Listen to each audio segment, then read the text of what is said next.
Hello guys, welcome back to another Good Game Nation video where we bring you everything TCG.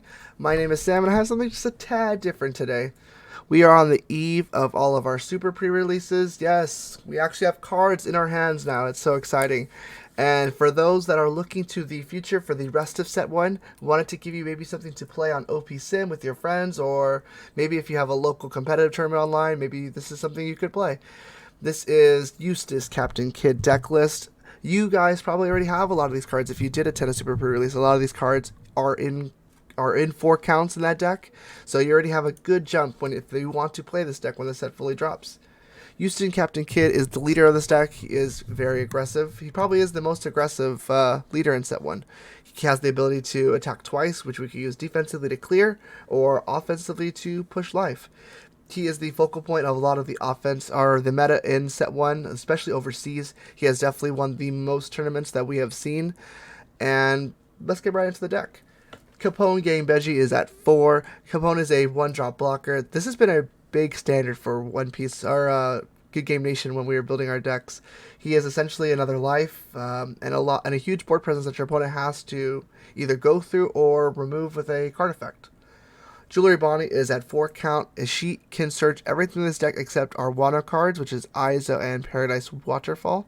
This has the ability to really set the tone for your game if you see her early. She's probably a card that I would say mulligan for if you don't have her.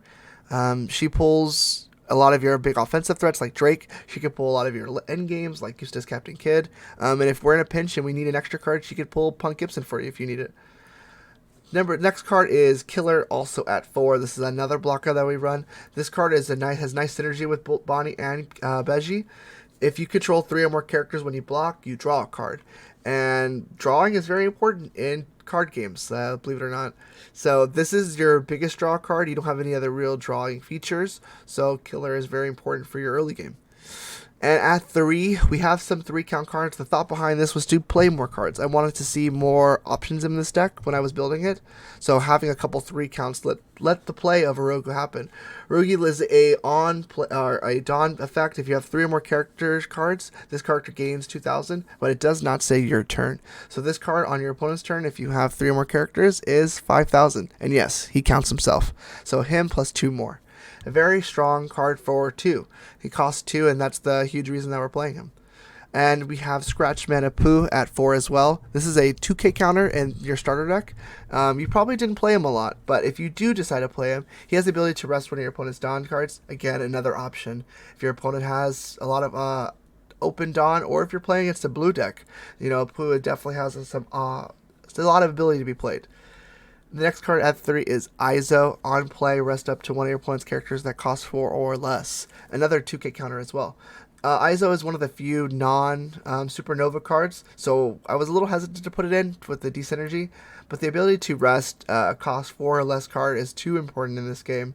A lot of the serious threats that people don't want to attack with are usually under 4 or less, thinking things like Sentomaru that can build board presence. And we have the ability to tap it. Blue is something that I was thinking about a lot when I was building this deck because it seems to be an off matchup. So I wanted options to stop their early game, things like Sentomaru. And if we're looking at purple or red, a lot of the things are already attacking. So this could be targeting things like Nami or maybe a Jack or something they're not wanting to attack with. They don't want to die. Yeah. And then we have 2 killers. Killer is again from the starter deck. He KOs rested characters 3 or less. Maybe a nice little combo with Izo. I was trying cards like Cat Viper when I get into that. That was over this card a lot. But the big difference for me was the trigger. It happened enough for me to be convinced that this was a strong card at 2. And being able to KO things to control the board is always a nice feature. At 4, and probably the pinnacle of our offensive character, is going to be X Drake from the starter deck. If this character is rested, he gives all Supernova or Navy type leaders or characters 1,000 power. Yes, that includes himself. So when you have 1 down attached to him, he is a 7k striker, and he boosts every single guy except Iso a grand as well. And the leader, Captain Kid. Captain Kid getting that extra 1,000 and being able to attack twice is not fun. And all these 6k attackers now hit 7k, which forces your opponent to spend more cards and more resources to not take damage. The X-Drake is very important to the offensive builds of this deck, so if we can save him, I usually recommend saving him. The next card at this deck is another X-Drake at 4. This is a 5-drop 6K that KOs a rested character 4 or less. Again, another KO effect. This is a tempo style deck and a very controlled deck. So we want to KO as many pieces as we can to save our attacks for face. Again, with the other Drake on board, this would be a 7K striker. The next card we have is Law at 2. He is another offensive piece that restands a 5 or less active character. For the Drake and Law, I had him at 3 counts for a while, but I really feel like being able to KO and control the board was more important than being able to attack twice. We already have this feature with Eustass Captain Kid, but again, it's a very good card. So if you did try this at 3 and 3, that's not a bad option. And then the big drops of the deck, we have 3 Captain Kids from the starter deck, and then 3 Captain Kids from the set, the super rare. The first one is a blocker and the ability to attach one Dawn, and at the end of turn he sets himself as active. So he attacks, and then he's able to block that same turn. Nothing too fancy, but very powerful card.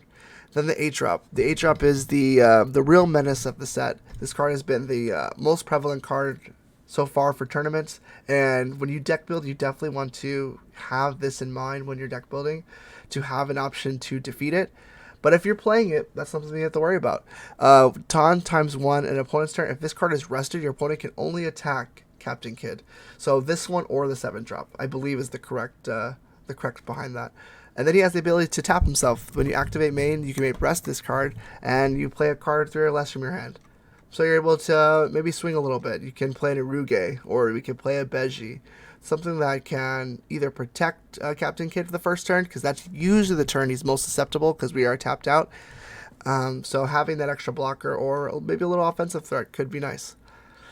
So we're getting to the event cards now. This is probably the part of the deck that didn't really change for me. These 10 cards have been very good in my testing. First is Paradise Waterfall. This card gives 2k power, and then it restands a character. So this card with the 7-drop Eustass Captain Kid has been this most serious combo for me. Giving him 2k power usually survives an attack, and then we restand.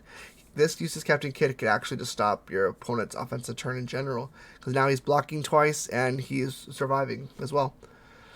For 4 as well, we have Punk Gibson. This card gives 4,000 to a power, and then it rests one of your opponent's characters that costs 4 or less.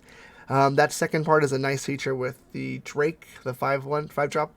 Nice little combos. Again, if it's a little lower, you can play Killer. Nice little way to KO something that's a little pesky that maybe they're not attacking with, or maybe a blocker for your next turn. And then my favorite tech card, I have 2 Straw Swords.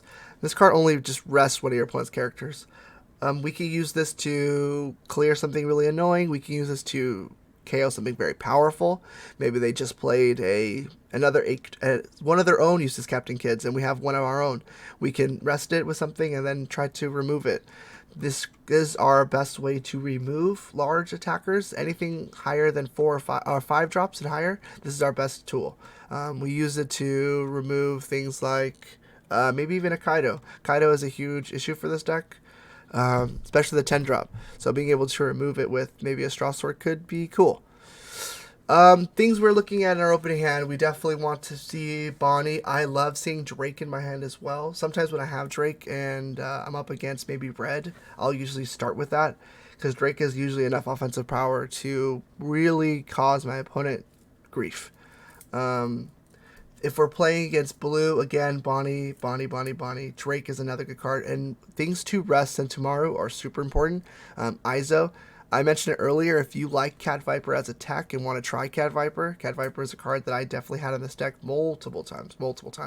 It was very good into that matchup. And for Purple, we want to be as aggressive as possible, but not playing as many cards as possible. We usually want to keep our board at 2 or 3 characters, so we're not susceptible to losing a ton of pressure to Kaido, the 10-drop Kaido. So Drake and usually one other attacker is usually enough just to put offensive pressure. So again, I'm looking for Drake. Drake is a huge part of this deck and puts out the most offensive pressure by himself. Yeah, that would be the majority of the deck. Again, a lot of the stuff came in the starter deck. You should have a lot of these cards already, and they're going to have that nice little stamp, so you're going to look cool doing it. that would be it for the Captain Kid deck, guys. Let me know what you guys thought. If you are already playing this deck and you're playing some different tech, let me know down in the comments what you guys have tried and what is working for you. I would love to keep tweaking with this deck. It's a lot of fun to play, and I love being able to play Captain Kid. Even though he was a menace this weekend, it's still a fun deck to play. Thank you so much, guys, for watching, and we'll see you in the next one. Bye.